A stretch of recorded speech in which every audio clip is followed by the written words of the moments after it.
He walked up to an individual, another parishioner who was in there in the service, and he said to the person, he asked the person to give him money, demanded money from that person. The parishioner continued to pray and ignored him, at which point the suspect then violently assaulted this parishioner, punching him in the head. We believe that the parishioner went unconscious temporarily. The suspect kept demanding money from this parishioner. The parishioner didn't know the suspect. Thankfully, many of the parishioners who were inside the church came to the aid and to the rescue of the victim and yelled out to the suspect. The suspect then left the church, and as he left the church, he was holding a folding knife. Although he did not extend it, he had the folding knife in hand, and calls were made to 911. The suspect then took off from the church there on Filbert Street, where he proceeded to walk westbound on Filbert towards Columbus, and the 911 calls came in. Our officers responded quickly. Within 2 minutes, the Footbeat officer in North Beach was on scene, was able to request medical aid for the victim, and was able to determine what was going on and put out suspect information. We're also thankful for witnesses who kept an eye on the suspect and watched the suspect walk up Filbert Street and get into a vehicle. Our officers were quickly on scene, and they saw the suspect get into his vehicle. They attempted to stop the car, and the car took off. And as the officers were trying to stop the car, a pursuit was initiated, realizing that a violent felony had occurred. As the vehicle got up to Jones Street, we believe that the suspect threw out an explosive device at the officers. The officers described not only seeing the flames of the device that hit the ground, but also the officers could feel when the bomb detonated, they could feel the blowback from that in their vehicles. They believe that that suspect intentionally tried to seriously injure or kill them as a result of them attempting to apprehend the suspect. They continued their pursuit from the upper Russian Hill area down through the city, down towards South of Market, where other officers got involved from both Central, Southern, and Tenderloin stations. The suspect then threw out a secondary device at the officers. They saw that device go out of the window at 8th and Mission. That device detonated as well. They could see the flames and they can feel the explosion. They felt that that was a larger explosion than the first one up on Jones Street. The officers then pursued the suspect onto the Bay Bridge and eastbound into the East Bay. We requested the assistance of the CHP helicopter and the California Highway Patrol to assist us in apprehending this person. This pursuit went on for a little over 30 minutes, where it ended in Martinez, California. We're grateful for the California Highway Patrol, who got involved in the pursuit and helped us apprehend the suspect. Right now, this investigation is ongoing. There's a lot of things that we need to look at, a lot of work to do, a lot more witnesses to speak with. So we are just in the beginning of our investigation.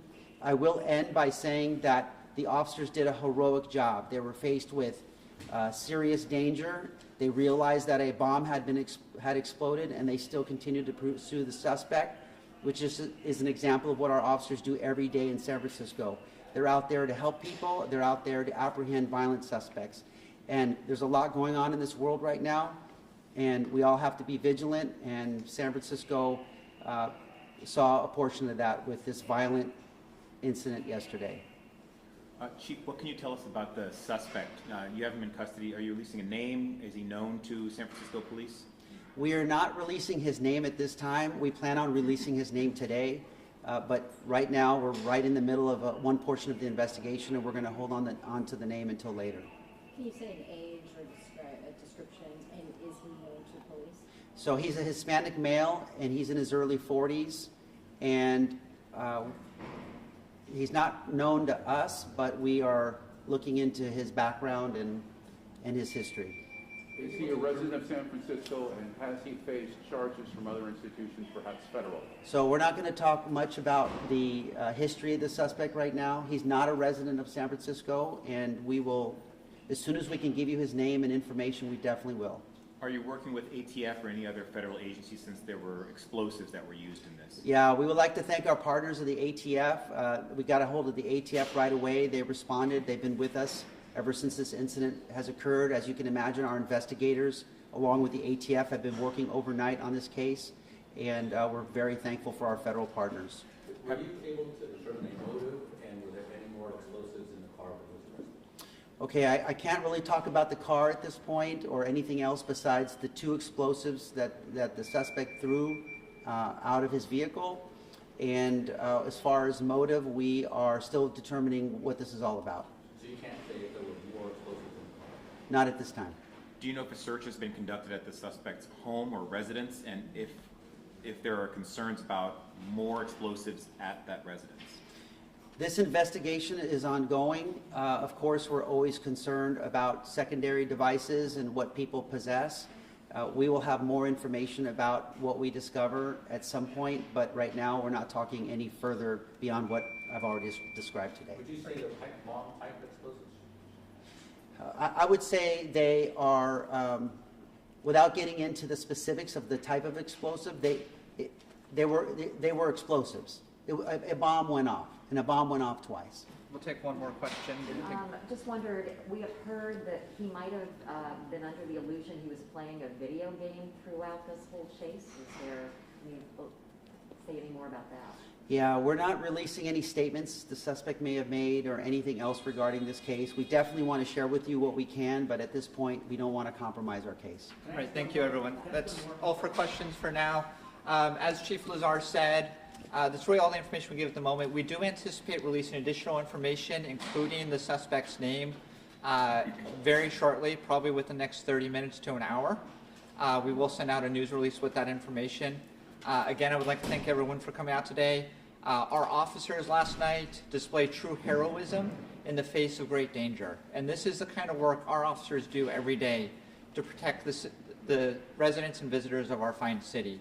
And just, really our commendation to them. They did some amazing work last night, along with our partners in the California Highway Patrol. Really grateful for their work. Kept someone very dangerous from hurting anyone. Thank you everyone for coming this morning, and we'll update you very shortly. Thank you. Were 2 weeks from APEC, is this concerning? There's nothing to indicate that this has anything to do with APEC. Concerned that something like this could happen? I mean, this could happen anytime throughout the year. Timing is coincidental. Thank you.